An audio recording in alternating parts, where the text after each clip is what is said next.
La chica de la morgue. Me llamo Fermín. Trabajo en una morgue como camillero. La noche más increíble que pasé en ese lugar fue la semana pasada. En la mañana se presentó ante todos una nueva médico forense debido a que el titular se había retirado el día de ayer.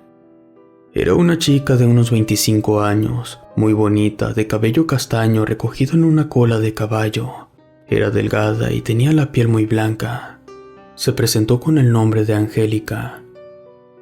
Cuando llegó el horario nocturno, por una extraña razón nos quedamos solos, Angélica, el director y yo.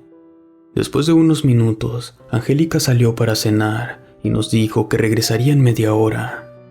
Mientras, el director se quedó en su oficina para atender asuntos administrativos y yo me quedé en calidad de guardia por si llegaba un cuerpo, ya que a esa hora suelen llegar con mayor frecuencia. Me extrañó demasiado que nada sucediera en el lapso en el que estuve a la espera. Pasó entre 1 hora y hora y media, pero nada de cuerpos y tampoco la doctora aparecía. Como empecé a preocuparme, fui a la oficina del director y toqué a la puerta para preguntar si sabía algo de ella. No me contestaba. Seguramente se quedó dormido, pensaba yo. Después de 3 intentos, desistí de mi labor y me dispuse a volver a mi sitio de guardia. De repente, escuché ruidos que provenían de la sala de autopsias. Era como si alguien estuviera buscando algo allí. A toda prisa abrí la puerta, pues por la intensidad de los sonidos, supuse que se trataba de personas ajenas al edificio.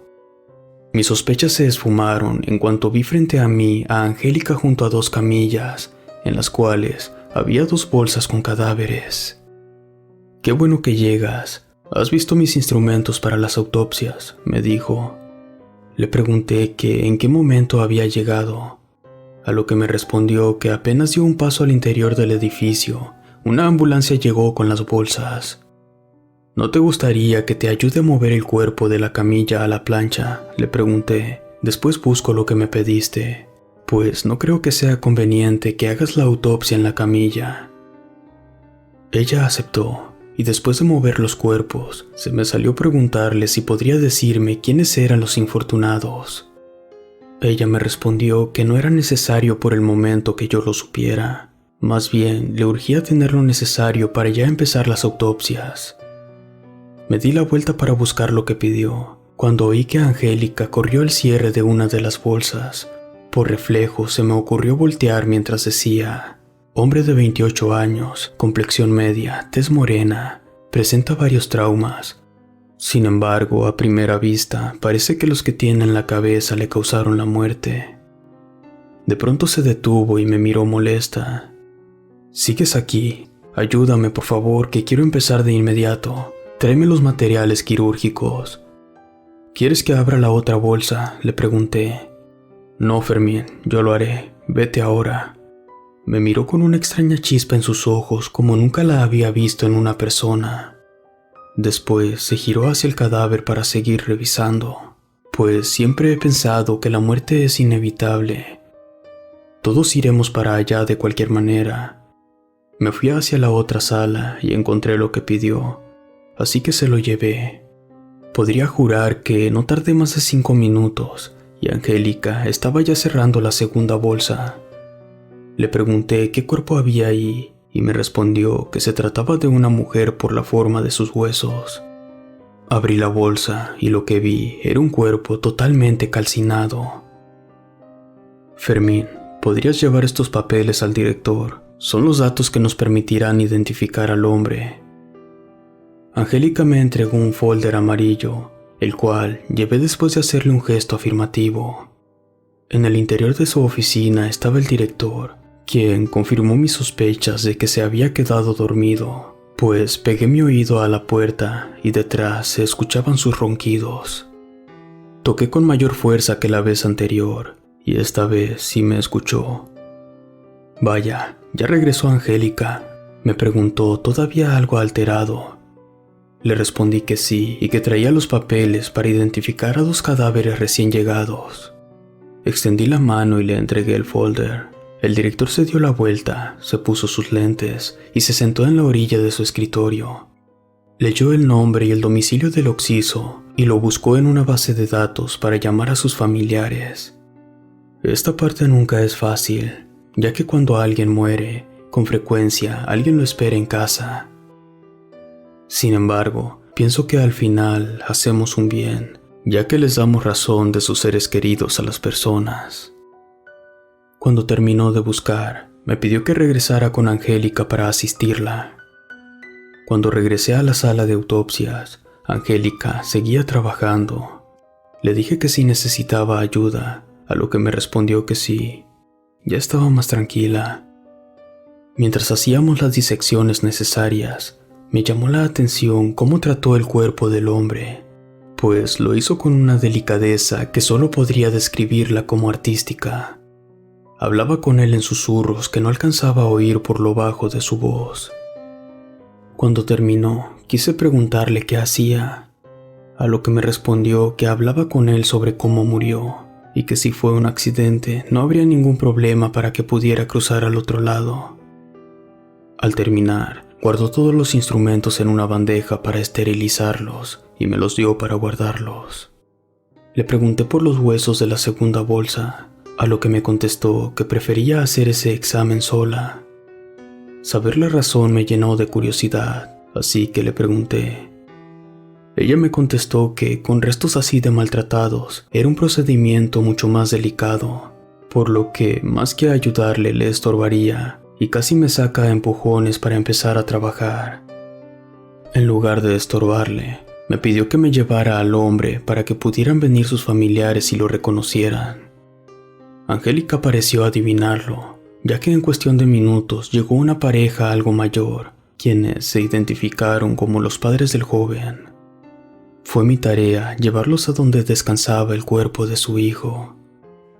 Al verlo, rompieron en llanto y se preguntaban por qué sucedió esta tragedia. Posteriormente, los llevé con el director para que hicieran los trámites necesarios. Decidí volver con Angélica, pues quería comunicarle que el cuerpo ya fue entregado. Cuando entré, ella estaba cerrando la bolsa con los huesos. Ella me miró y me dijo que, si bien es cierto que este es nuestro destino final, sería mejor evitar que sucedan condiciones tan trágicas. Decía que ese joven tenía muchos años por vivir, tantas cosas que hacer, tanta gente que conocer. En su rostro se dibujó un semblante triste. De pronto me preguntó cómo lo soportaba. Yo le respondí que asumía esto como parte del trabajo, que me alegraba de algún modo que gracias a nosotros muchas personas saben de sus seres queridos. Aunque no sea de la mejor manera, al menos ya damos una certeza de su paradero. Ella me miró y me dijo, «Sabes, en mi caso, si hay algo por lo cual pudieran reconocerme si me quedara en los puros huesos. Tengo una extraña deformidad. Mira mi mano derecha con mucha atención. ¿Ves que tengo 6 dedos? Eso es por una condición llamada polidactilia, cuando una persona en lugar de tener 5 dedos tiene más». Yo le respondí que era impresionante. De repente noté que su piel estaba más pálida de lo que la vi en la mañana. Incluso me pareció verla más delgada. Por su aspecto, me atreví a preguntarle si había cenado bien, a lo que me contestó que sí. Mientras hablaba con ella, me pareció que ella no proyectaba sombra. No estaba seguro si eso se debía a que estaba en un lugar donde la luz era más tenue, o quizá era mi imaginación. Miré con mayor detenimiento, y en efecto, la doctora Angélica no proyectaba sombra alguna. Ahí fue donde empecé a sospechar. Le pedí que se acercara a donde estaba más iluminado. Cuando empezó a caminar hacia mí, de la nada, un lado de su cara empezó a derretirse. Sus ropas empezaron a quemarse y su brazo derecho se le cayó. Esto era horrible, no pude evitar expresar mi espanto. Ella me preguntó si estaba todo bien, como si no sintiera lo que pasaba. Incluso su voz empezó a cambiar, haciéndose más grave. De pronto, el fuego se extendió por todo su cuerpo hasta que la habitación estaba completamente iluminada.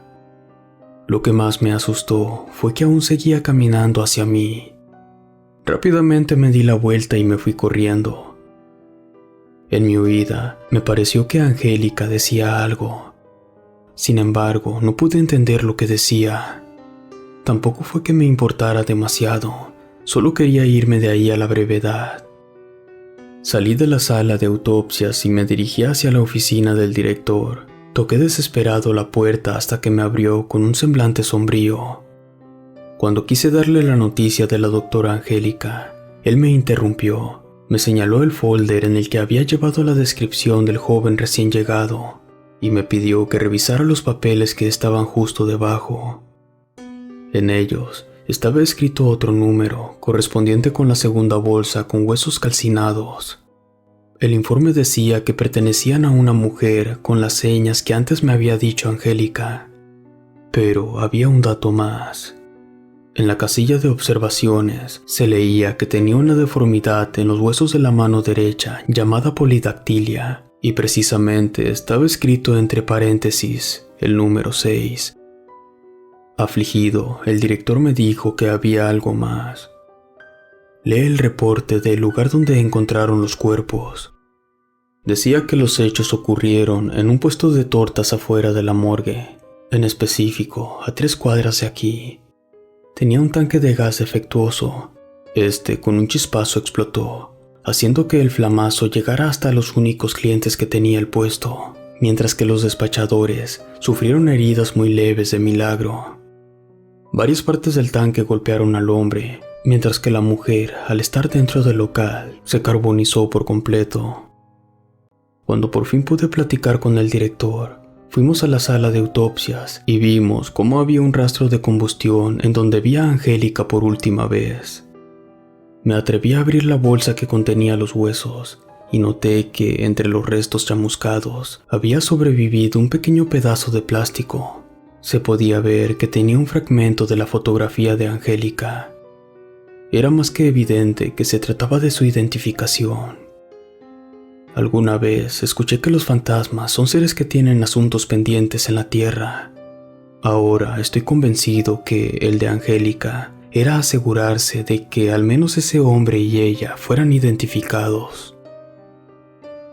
A la mañana siguiente, por indicación de un sacerdote que conocía el director, pusimos una cruz en el lugar del accidente y un pequeño altar con la imagen quemada que me había encontrado en la sala de autopsias. Estoy seguro que gracias a eso y a lo que hizo antes de irse, Angélica descansa en paz. Relato escrito y adaptado por Efrén Herrera.